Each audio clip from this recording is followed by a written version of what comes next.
أفلا يتدبرون القرآن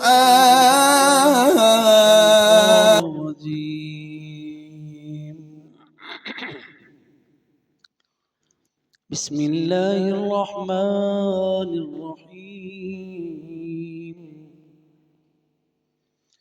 من يطع الرسول فقد أطاع الله ومن تولى فما أرسلناك عليهم حفيظا ويقولون طاعة فإذا برزوا من عندك بيت طائفة منهم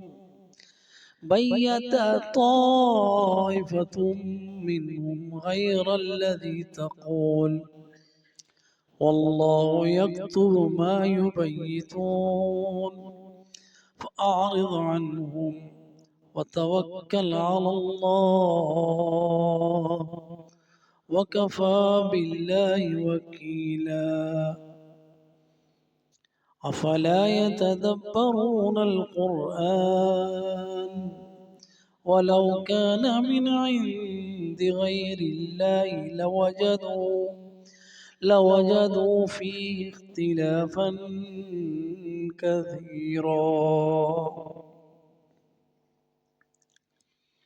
من يطع الرسول من موصولہ ہے جس نے یطعی اطاعت کی الرسول الرسول کی معروف ہے الف لام معرفہ کا ہے وہ رسول جسے تم جانتے ہو جانا پہچانا وہ محمد صلی اللہ علیہ وسلم جس پر یہ قرآن اترا وہ خاتم النبیین وختم المرسلین وخیر الاولین والآخرین الرسول جسے تم جانتے ہو جس کا نسب جانتے ہو وہ رسول من یطع الرسول جو اس رسول کی اطاعت کرے گا فقد پس تحقیق اطاع اللہ اس نے اطاعت کی اللہ کی تو یہاں پہ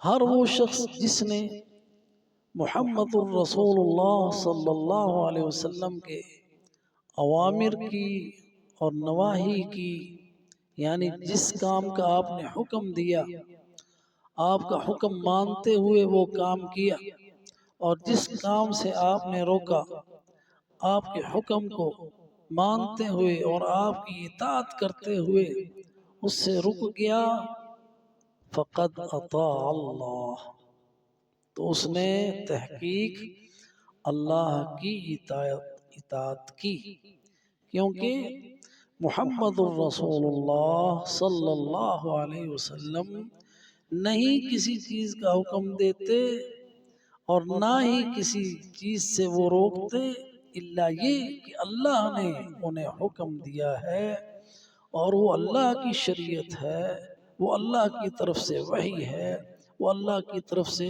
نازل کیا ہوا حکم ہے جو محمد صلی اللہ علیہ وسلم اپنی امت کو دے رہے ہیں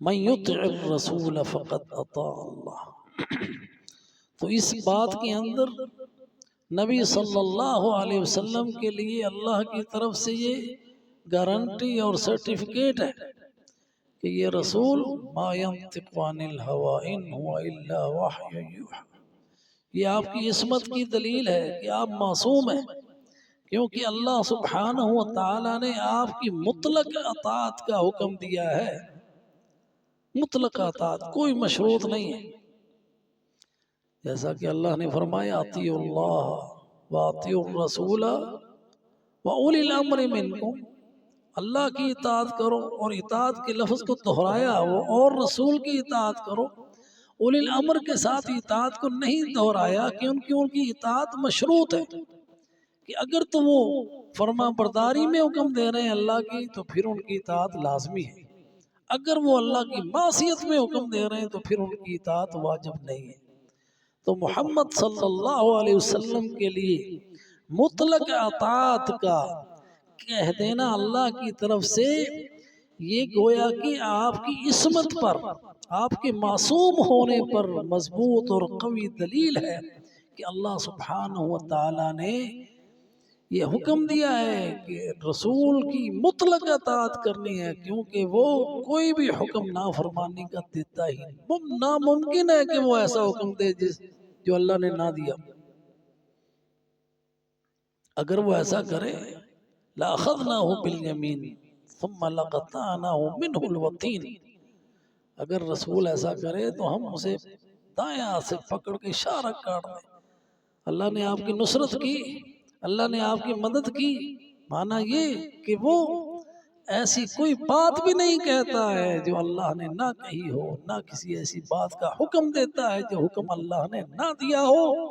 اس لیے مطلق اطاعت ہے رسول اللہ صلی اللہ علیہ وسلم کی، اور اس آیت کے اندر نبی صلی اللہ علیہ وسلم کی نعت ہے۔ ہم کہتے ہیں نا قرآن نعت ہے، یہ نعت ہے، من یطع الرسول فقد اطاع اللہ، یہ اللہ کی مدح ہے اپنے رسول کے لیے۔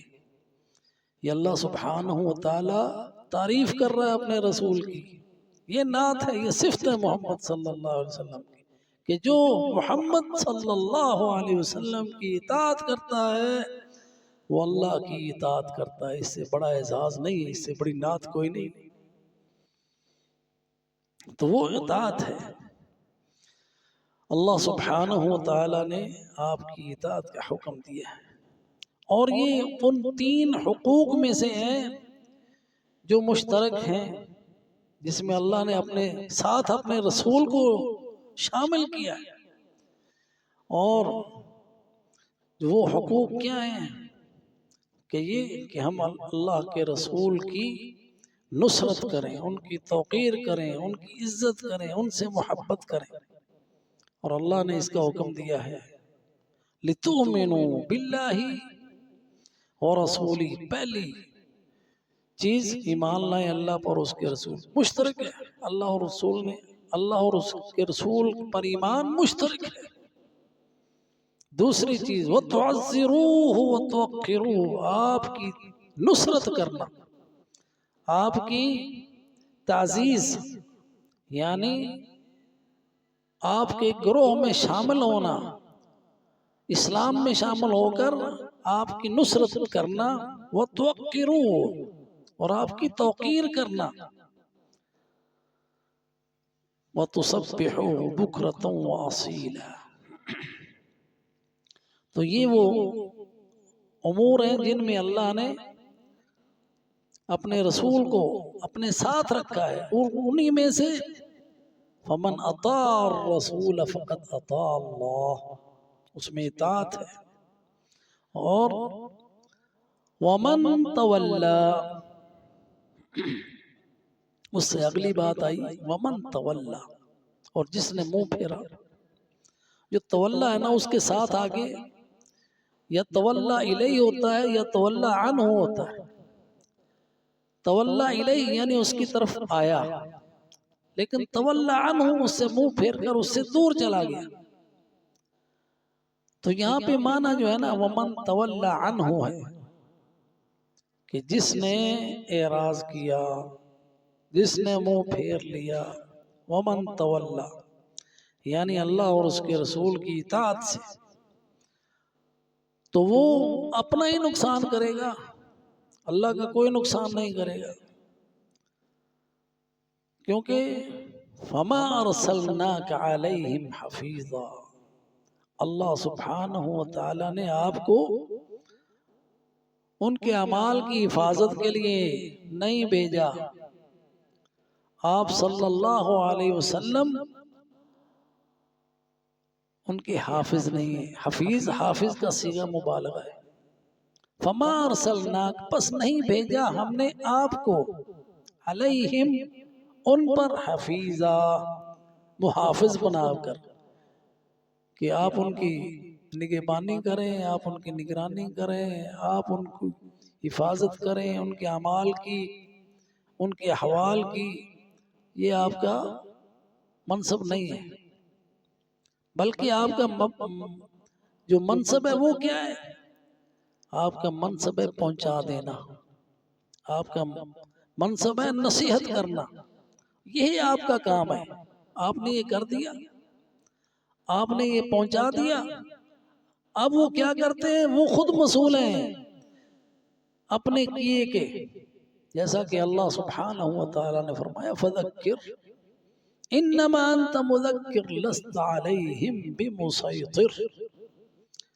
اے نبی ان کو نصیحت کیجئے، ان کو یاد دلائیے، انما انت مذکر، آپ یاد دہانی کرانے والے ہیں، ان کو نصیحت کرنے والے ہیں، لست علیہم بمسیطر، آپ ان کے اوپر مسیطر نہیں ہیں، یعنی زبردستی دروغہ بن کر، نگران بن کر ان کے اوپر نیکیوں کی طرف لانے والے، یہ آپ کا کام ہی نہیں ہے۔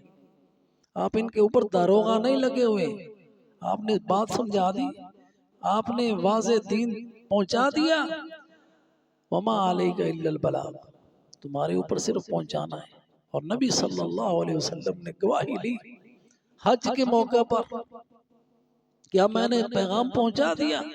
الا هل بلغت، سب نے کہا بلغت الرسالہ وادیت الامانہ، آپ نے اللہ کا پیغام پہنچا دیا، آپ نے امانت ادا کر دی۔ تو یہ معنی ہے فما ارسلناک علیہم حفیظا، کہ آپ ان کے اوپر محافظ نہیں لگے ہوئے۔ وَيَقُولُونَ، اب یہ منافقوں کی بات آ رہی، اور وہ کہتے ہیں، یقولون کہتے ہیں، طاعتن، کہ ہم تو آپ کی اطاعت و فرما برداری کرنے والے ہیں، طاعتن یعنی آپ کی اطاعت کی جائے گی۔ جب آپ کی محفل میں ہوتے ہیں تو اپنی زبان سے یہ کہتے ہیں، آپ کی مجلس میں، آپ کے سامنے کہتے ہیں اطاعت، یہ منافقوں کی کام ہے کہ ہم آپ کے فرما برداری، جو آپ کہیں گے ہم مانیں گے، جو آپ کہیں گے وہی کریں گے، اس کے خلاف کچھ نہیں کریں گے۔ فَإِذَا بَرَزُوا مِنْ عِنْدِكَ، فرمایا فَإِذَا، پس جب، بَرَزُوا کا معنی آپ سے دور چلے گئے۔ براز جو ہے نا، یہ زمین ہے، کھلا میدان دور تک، تو اسی سے براز لفظ ہے، قضائے حاجت کے لیے عربی میں بولا جاتا ہے کنایتاً، کیونکہ آدمی قضائے حاجت کے لیے لوگوں سے دور چلا جاتا ہے، اس لیے اس کو قضا براز کہتے ہیں عربی میں۔ فَإِذَا بَرَزُوا، پس جب آپ سے دور چلے جاتے ہیں میدان میں، زمین میں، من عندک، آپ کی محفل سے چلے جاتے ہیں، آپ کی مجلس سے اٹھ کے جب باہر جاتے ہیں، بیتا طائفۃ منہم غیر الذی تقول، تو پھر ان کا وتیرہ کیا ہوتا ہے؟ بیتا، بیتا رات گزارنے کو بھی کہتے ہیں، مبیت رات گزارنا، تو بیتا رات میں، تنہائی میں علیحدہ باتیں کرنے کو بھی کہتے ہیں۔ اور یہ لفظ بیت سے، بیت گھر ہے جہاں آدمی رات گزارتا ہے، اس لیے وہ اس کا بیت کہتے ہیں، مکان کو، اپنے گھر کو بیت کہا جاتا ہے عربی میں۔ بیتا طائفۃ منہم، یعنی آپ کی وہاں پہ کہہ رہے ہیں کہ ہم آپ کی اطاعت کریں گے۔ بیت طائفۃ، تو ان میں سے ایک گروہ رات میں خفیہ میٹنگیں کرتا ہے۔ بیتا رات کی سرگوشیاں، تنہائی میں جو انسان بات کرتا ہے گھر میں، وہ بیتا ہے، رات کے اندھیروں میں خاص طور پر۔ تو پھر کیا کہتے ہیں؟ غیر الذی تقول، جو آپ کے سامنے کہہ رہے ہیں اس کے علاوہ اور باتیں کرتے ہیں۔ آپ کے سامنے تو کہہ رہے ہیں طاعت، جیسا کہ پیچھے لفظ آیا وَيَقُولُونَ طَاعَةٌ، اور آپ کی مجلس میں کہتے ہیں آپ کی اطاعت ہوگی، فَإِذَا بَرَزُوا مِنْ عِنْدِكَ، پس جب آپ کے پاس سے چلے جاتے ہیں، بَيَّتَ طَائِفَةٌ، ان میں سے ایک گروہ رات کو باتیں کرتا ہے، خفیہ میٹنگیں کرتا ہے، ان میں سے ایک گروہ اور ایسی باتیں کرتا ہے غیر الذی تقول، جو باتیں انہوں نے اس گروہ نے نہیں کی ہوتی آپ کے سامنے. یہاں پہ چالیں چل رہے ہیں. واللہ یکتب، اور ان کو اس بات کا پتہ نہیں ہے. واللہ یکتب، اور اللہ لکھ رہا ہے. فعل مضارع ہے، اللہ لکھتا ہے. ما یبیتون، جو بھی وہ باتیں کرتے ہیں، ان کی جو بھی چالیں ہیں، جو بھی ان کی آپس کی گفتگو ہے، اللہ ساری کی ساری لکھ رہا ہے. جیسا کہ سورہ قاف میں ہے، وَمَا يَلْفِظُ مِنْ قَوْلٍ إِلَّا لَدَيْهِ رَقِيبٌ عَتِيدٌ. انسان جو بھی اپنے منہ سے لفظ نکالتا ہے، ایک چاقو چوبند فرشتہ لکھنے والا اس کو لکھ لیتا ہے. اور کرامن کاتبین ہر انسان کے ساتھ ہے. جو اللہ کی نافرمانی نہیں کرتے اور انسان جو عمل جو بات کہتا ہے وہ لکھ رہے ہیں. یہ انسان کا نامہ اعمال تیار ہو رہا ہے، اس کا ریکارڈ بن رہا ہے جی. اللہ کے کارندے ہیں جو لکھ رہے ہیں، اور وہ ہمارے لکھنے والوں کی طرح نہیں ہیں جو جاسوسی کرنے کے لیے آتے ہیں. کچھ باتیں ان سے رہ بھی جاتی ہیں، یا پھر وہ اپنے طرف سے بھی کچھ اضافہ کر کے اپنے نمبر بنانے کے لیے کچھ ایڈ کر کے آگے رپورٹ بھیج دیتے ہیں. وہ ایسے نہیں ہیں. لا یعصون اللہ ما امرہم ویفعلون ما یؤمرون. ان کا قلم کوئی بات لکھنے سے چوکتا نہیں ہے، اور ان سے کوئی بات رہتی نہیں ہے. ان کا ریکارڈ مکمل ہے، اور وہ آڈیو ویڈیو سب کچھ تیار ہو رہا ہے. کچھ چیز ان سے چھوٹتی نہیں ہے.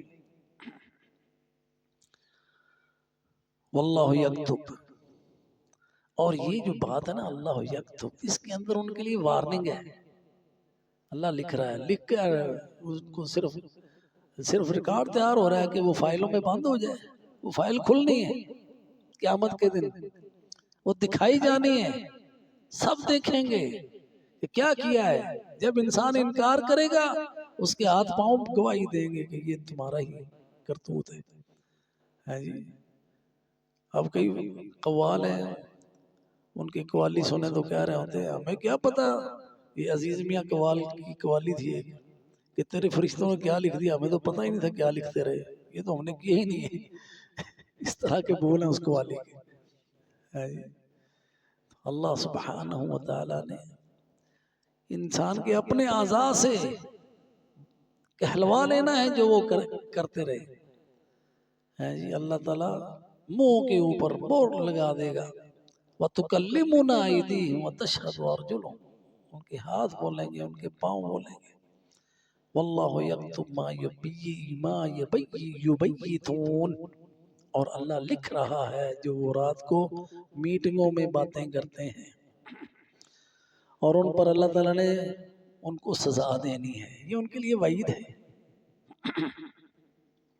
اس کے بعد فرمایا فَأَعْرِضْ عَنْهُمْ. اب یہ نبی صلی اللہ علیہ وسلم کو اللہ سبحانہ وتعالی نے کہا کہ ان سے پہلو تہی کیجئے، ان سے اعراض کیجئے، ان کی باتوں پر اتنا توجہ نہ دیجئے. فَأَعْرِضْ عَنْهُمْ وَتَوَكَّلْ عَلَى اللَّهِ. اور اللہ پر بھروسہ کیجئے، اللہ پر توکل کیجئے.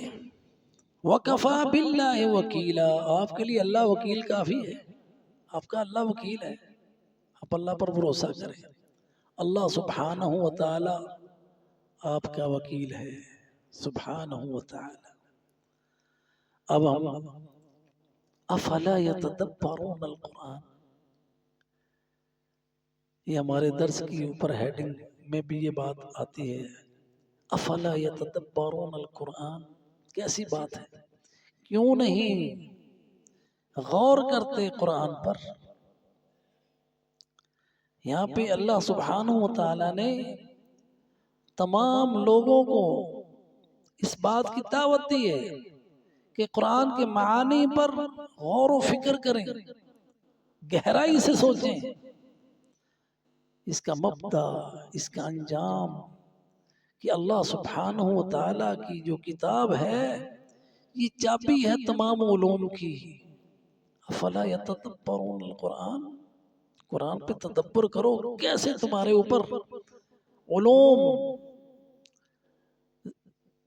ظاہر ہوتے ہیں، کھلتے ہیں دروازے، چابیاں ہیں اس کے اندر علموں کی، تمام علوم کی۔ یہ اللہ کا علم ہے، ذرا غور و فکر کر کے دیکھو۔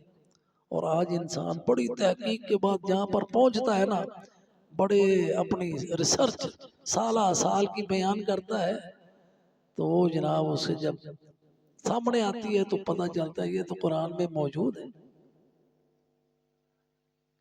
فلا یتدبرون القرآن، قرآن پر غور و فکر نہیں کرتے، اور یہ غور و فکر کرنے کے بعد ان کو یہ نظر نہیں آتا اتنی بڑی کتاب ہے۔ اگر کسی مصنف کی کتاب ہو نا تو اس میں پہلے وہ کوئی باتیں کر رہا ہوتا ہے، بعد میں کچھ اور کر رہا ہوتا ہے، پہلا اس کا دور کچھ اور ہوتا ہے، بعد میں کچھ اور ہوتا ہے۔ اب ہمارے علامہ اقبال صاحب رحمہ اللہ، اس کی شروع کی شاعری دیکھیں تو وہ اور طرح کی ہے، اس میں یعنی اسلام کے علاوہ اور بہت سی باتیں ہیں، وہ جی اس میں سوشلزم کی بات آ جاتی ہے، لیکن جب ان کے دل میں ایمان آتا ہے پھر ان کی پیام مشرق ہے، پھر بانگ درا ہے جی، اسلام کی دعوت دینے والے دائی بنتے ہیں، اور اسلام کی یعنی عظمت رفتہ کو لوگوں کے سامنے رکھتے ہیں، تاکہ وہ جس گہرائی میں اور جس کھڈے میں گرے ہوئے اس سے نکلیں اور اپنے آپ کو پہچانیں، اور پھر اس کا خودی کا پیغام ہے۔ تو وہ ایک ہی شاعر کی شعروں میں کہیں اور بات ہے، کہیں اور بات ہے۔ وَهُمْ فِي كُلِّ وَادٍ يَهِيمُونَ، وہ ہر وادی میں گھوم پھر رہے ہیں، کبھی کہیں چلے جاتے ہیں خیال ان کا، کبھی کہیں بھٹک جاتا ہے۔ لیکن قرآن میں آپ دیکھیں وَلَوْ كَانَ مِنْ عِنْدِ غَيْرِ اللَّهِ، اگر یہ اللہ کے سوا کسی اور کی طرف سے ہوتا، غیر اللہ کی طرف سے ہوتا، محمد صلی اللہ علیہ وسلم کی اپنی ہی طرف سے ہوتا، تو پھر لَوَجَدُوا فِيهِ اخْتِلَافًا كَثِيرًا، تو اس میں پھر بہت سارا اختلاف ہوتا، آپس میں تضاد ہوتا۔ قرآن کی کسی آیت میں آپس میں تضاد نہیں ہے، اور کوئی بھی حقیقت جو اللہ نے بیان کی ہے وہ کائنات میں موجود حقائق کے برخلاف نہیں ہے۔ قرآن کی آیات اور کون کی آیات، کائنات کی نشانیاں اور قرآن کی آیتیں ایک جیسی ہیں، اس میں کوئی اختلاف نہیں۔ اگر اللہ کے سوا ہوتا تو قرآن میں جو حقائق بیان ہوئے کائنات کے بارے میں وہ مختلف ہوتے ہیں۔ تو جو اللہ نے بتایا سورج کے بارے میں، سورج وہی ہے، وَلَا الشَّمْسُ يَنبَغِي لَهَا أَن تُدْرِكَ الْقَمَرَ وَلَا اللَّيْلُ سَابِقُ النَّهَارِ، جیسے اللہ تعالیٰ نے بتایا لیل و نہار کے بارے میں ویسے ہی ہے، اور جو نجوم کے بارے میں بتایا وَزَيَّنَّا السَّمَاءَ الدُّنْيَا بِمَصَابِيحَ، وہی حقائق ہیں جو قرآن نے بیان کی۔ اور اللہ سبحانہ و تعالیٰ نے ہمیں بتایا کہ یہ تمہارا پیدا کرنا جو ہے نا وہ آسان ہے، اتنی بڑی مخلوق پیدا کرنا وہ بڑا ہے یا تمہاری پیدائش بڑی ہے؟ اللہ پوچھتا ہے۔ غور و فکر کریں قرآن پر، اگر یہ اللہ کے علاوہ کسی اور کی طرف سے ہوتا تو اس میں بہت سارے اختلافات ہوتے، تو اس میں کوئی نقص نہیں، اس میں کوئی اختلاف نہیں۔ تو اس لیے جو یہ کہہ رہا ہے تدبر کر کے غور کر کے اس کو مان لو، اس میں ہی تمہاری بھلائی ہے۔ اللہ سبحانہ و تعالی ہمیں دل سے قرآن پر ایمان لانے کی توفیق عطا فرمائے، کیونکہ قرآن سے وہی منہ موڑتے ہیں جو اس کو نہیں سمجھتے، جو اس کے معانی پر غور نہیں کرتے، جو اس پر تدبر کرتے ہیں۔ اگر وہ اس بات کو سمجھ لیں تو پھر وہ صحیح طور پر ایمان لے آئیں۔ اللہ سبحانہ و تعالی نے ہمیں واضح طور پر بتا دیا ہے کہ کلام البشر اگر ہوتا تو پھر اس میں تعارض ہوتا ہے اس کے اخبار میں جو اللہ نے غیب کے بارے میں بتایا ہے، تو اس کی جو مطابقت ہے، جو اس کی اخبار ہیں وہ ماضی کے ہوں یا مستقبل کے ہوں، اس میں کوئی کسی قسم کا ذرہ برابر بھی اختلاف نہیں ہے کہ کہا کچھ گیا اور ہو کچھ جائے، تو قیامت ہو کے رہنی ہے۔ اللہ نے بتایا ہے، یہ نہیں کہ اللہ کہے کہ قیامت ہوگی قرآن میں اور وہ نہ ہو۔ تمہارا حساب ہوگا، تمہارا نام اعمال تمہیں دیا جائے گا، جو اللہ نے حقائق بتائے ہیں وہ برحق ہیں، اس لیے تمہاری نجات اس میں ہے کہ تم اطاعت کر لو رسول کی۔